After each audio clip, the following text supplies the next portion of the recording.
اتنا اس کو مواد آپ کو مل جائے کہ اس پہ آپ فیصلہ کر سکیں گے کہ جو گفتگو انہوں نے کی ہے اس کا معیار کیا اور اس معیار پہ آپ کن کن لوگوں کو پرکھ سکتے ہیں. انفرادی نام لیں گے, انفرادی دبستانوں کا ذکر کریں گے تو بہت زیادہ وقت چاہیے ہوگا.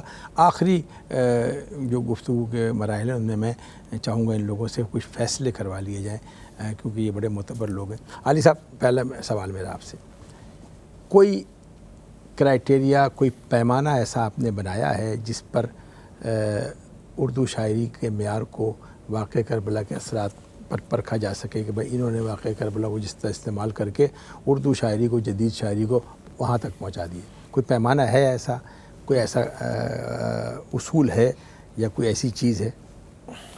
میرا خیال ہے کہ اس طرح کی ہماری جو کلیت ہے فکری تہذیبی روایت کی, اس کے اندر جو مقام ہے کربلا کے واقعے کا, وہ تو کوئی بھی جو آپ کا ایسا شاعر ہے جو لائم لائٹ میں آیا ہے اور جو ریکگنائز ہوا ہے, کیونکہ ریکگنائز تو وہی ہوگا جو آپ کی فکری تہذیبی روایت کے اندر اپنی جگہ بنائے گا, تو وہ تو اس سے الگ ہو ہی نہیں سکتا.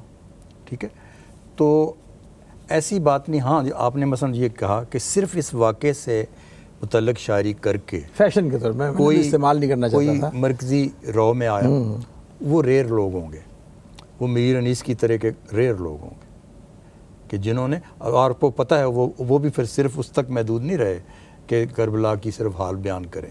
انہوں نے سارا اس کے حصے بنائے اور سارا دکھایا, انسانیت کی برتری دکھائی, قدریں دکھائیں, شرف انسانیت دکھایا, بہادری اور یعنی ساری جو انسانی رزمیہ ہے خیر اور شر کا, اس لیول پر وہ لے گئے اس کو.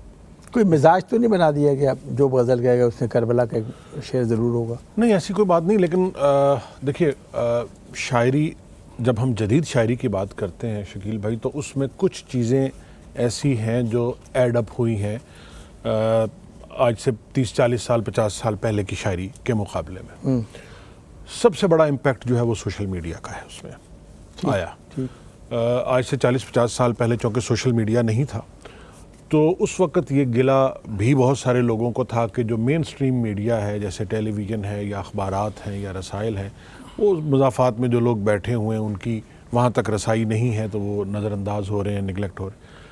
سوشل میڈیا کے آنے کے بعد ٹی وی چینلز بے شمار بن گئے, ہر یوٹیوب یہ وہ فلاں امکان جتنے, اب ہر بندے کے پاس ایک موجود ہے پلیٹ فارم استعمال کر سکتا ہے. آپ کسی گاؤں میں بیٹھے ہوئے ہیں, آپ کسی قصبے میں بیٹھے ہوئے ہیں, آپ نیو یارک میں بیٹھے ہوئے ہیں, آپ چونیا میں بیٹھے ہوئے ہیں, آپ جہاں پر بھی بیٹھے ہوئے ہیں, آپ اس سوشل میڈیا کے ذریعے اپنی بات پہنچا سکتے ہیں. اب اگلا معاملہ آتا ہے پاپولیرٹی کا, کیونکہ سوشل میڈیا نے جس چیز کی لسٹ کو شعراء کے درمیان بڑھایا ہے, استعمال کیا, وہ لائکس. ہاں, وہ لائکس اور فیصلہ کرنے والا کوئی. اچھا, اب وہ لائکس کا معاملہ یہ ہے, جیسے پہلے سر بات کر رہے تھے کہ صاحب نظر اگر کسی کو پسند کرتا ہے تو اس کی پسند کا معیار یا اس کی ویلیو کچھ اور ہے. مطلب میرے شعر پر اگر شکیل اختر صاحب داد دیں گے تو اس کی ویلیو کچھ اور ہے. میرے شعر کے اوپر اگر میرا نائب قاصد لائک کر رہا ہے یا وہ کوئی وہ بندہ جس کو شاعری کی الف بے بھی نہیں پتا, اس کو کاؤنٹ نہیں کیا جائے گا, تو اسے کاؤنٹ نہیں کیا جائے گا. پھر کیا کریں گے؟ سوشل میڈیا پر یہی فیصلہ ہو رہا ہے. لیکن سوشل میڈیا کا فیصلہ یہی ہے, اور اب اس میں پھر وہ